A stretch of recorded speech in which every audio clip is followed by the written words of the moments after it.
Bom dia! Eu tava meditando numa palavra ontem, né? E me pegou bastante no sentido de enxergar o que eu tô enxergando, como que eu tô vivendo. Tá lá em João capítulo 9, o capítulo inteiro, né? Eu li o capítulo inteiro, mas o versículo que mais me chamou a atenção foi o 36, mas de qualquer forma eu vou estar lendo. Enquanto caminhava, Jesus viu um homem cego de nascença e seus discípulos perguntaram: Rabi, por que este homem nasceu cego? Foi por causa de seus próprios pecados ou dos pecados de seus pais? E Jesus respondeu: Nem uma coisa e nem outra. Isso aconteceu para que o poder de Deus se manifestasse nele. Devemos cumprir logo as tarefas que nos foram dadas por aquele que me enviou. A noite se aproxima e quando ninguém pode trabalhar. Mas enquanto estou aqui no mundo, eu sou a luz do mundo. Depois de dizer isso, Jesus cuspiu no chão, misturou a terra com saliva e aplicou nos olhos do cego. Em seguida disse: Vá lavar-se no tanque de Siloé, que significa enviado. O homem foi, lavou-se e voltou enxergando. Seus vizinhos e outros que o conheciam como um mendigo começaram a perguntar: Não é este o homem que costumava ficar sentado pedindo esmolas? Alguns diziam que sim e outros diziam que não. Apenas se parece com ele. O mendigo, porém, insistiu: Sim, sou eu mesmo. Quem curou você? Perguntaram eles. O que aconteceu? E ele respondeu: O homem chamado Jesus misturou terra com saliva, colocou a mão em meus olhos e disse: Vá lavar-se no tanque de Siloé. Eu fui e me lavei e agora posso ver. Onde está este homem? Perguntaram. Não sei, respondeu ele. Então levaram aos fariseus o homem que havia sido cego, pois foi no sábado que Jesus misturou terra com saliva e o curou.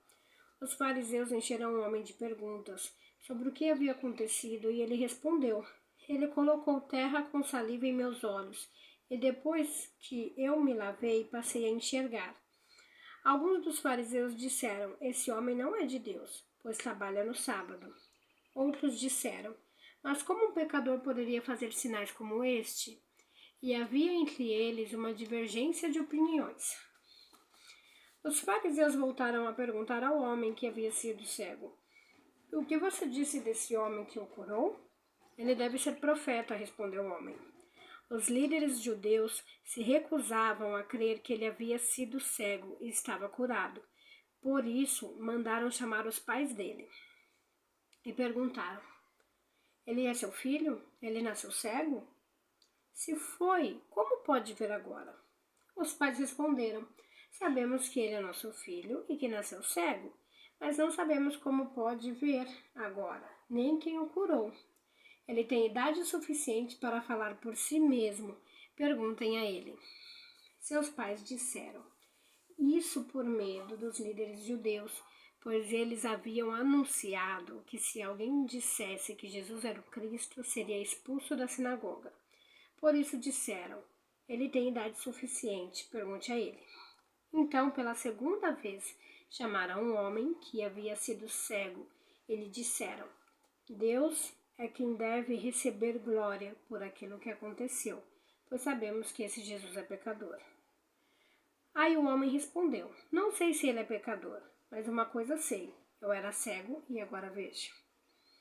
Mas o que ele fez? Perguntaram. Como ele o curou?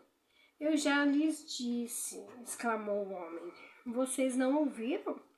Por que querem ouvir outra vez? Por acaso também querem se tornar discípulos dele? Então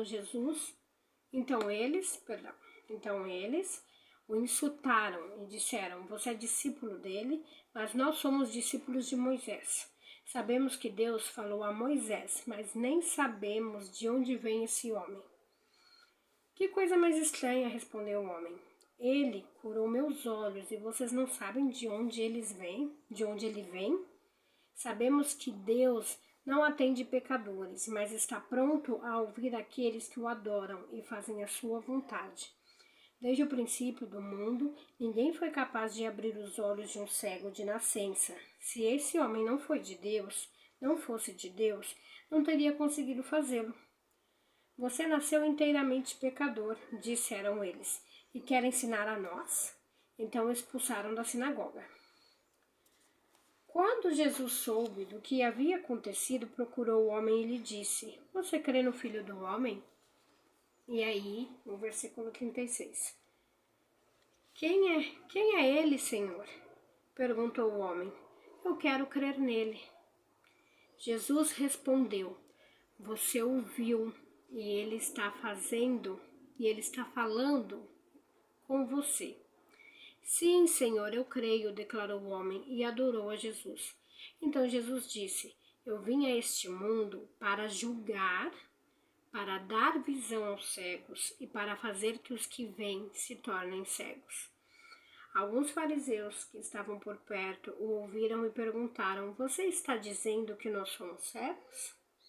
Se vocês fossem cegos, não seriam culpados, respondeu Jesus. Mas a culpa de vocês permanece, pois afirmam que podem ver. Olha só. Meu Deus, que passagem forte, interessante. Aqui a gente vê o quê? Que Jesus ele veio trazer luz, que ele veio para ser a luz do mundo, que ele veio para trazer clareza. Aqui não está falando de uma cegueira física somente, né? Apesar dele ter curado o cego e tudo, aqui não se fala só da cegueira física, fala também da cegueira espiritual.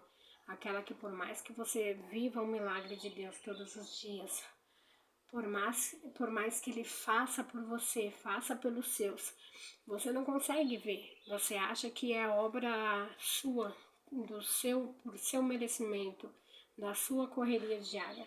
E não é isso. Porque você pode correr o que for, mas se não for para você receber a bênção, se Deus não quiser que você receba, você não vai receber. Pior cego é aquele que não quer enxergar. Digo no sentido espiritual também, não estou sendo displicente ou preconceituosa de maneira alguma, porque eu acredito que deve ser muito complicado viver sem poder enxergar, sem poder ver as coisas, sem poder saber o que se passa ali.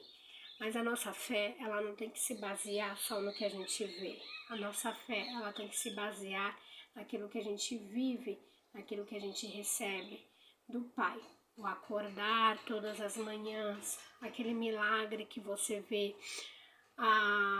aquele momento que você senta para fazer as contas do mês e você vê que apesar de não ter te faltado nada, seu dinheiro já não dava muito tempo para arcar com isso tudo. E houve sim uma provisão divina. Aquela cura que você teve, ou que algum familiar seu teve, aquele livramento que você nem faz ideia, mas Deus é Ele que te dá. Jesus, Ele escolheu morrer por você. Jesus, Ele escolheu morrer por mim. Jesus, Ele escolheu morrer por nós. Sem que a gente merecesse. A gente não merece. Mesmo quando a gente fala um sim para Jesus, a gente fala que aceita Jesus, na verdade a gente tem que se sentir privilegiado e feliz por ser amado, porque a gente não merece esse amor. A gente nasceu mortal, sempre tendendo a cair para o nosso lado carnal, para o nosso lado pecaminoso. A gente está mais preocupado com o que queremos, em saciar o nosso ego, nossas vontades, do que em pensar, talvez, em fazer o bem para alguém, ou no próximo, ou se doar para Deus. E é isso. Eu acho que a gente tem que pensar melhor, que assim como esse cego, que ele não tinha conhecimento nenhum, ele nem sabia quem era Jesus, mas uma coisa ele sabia, que com certeza ele era filho de Deus, porque ele nasceu cego, ele não via nada.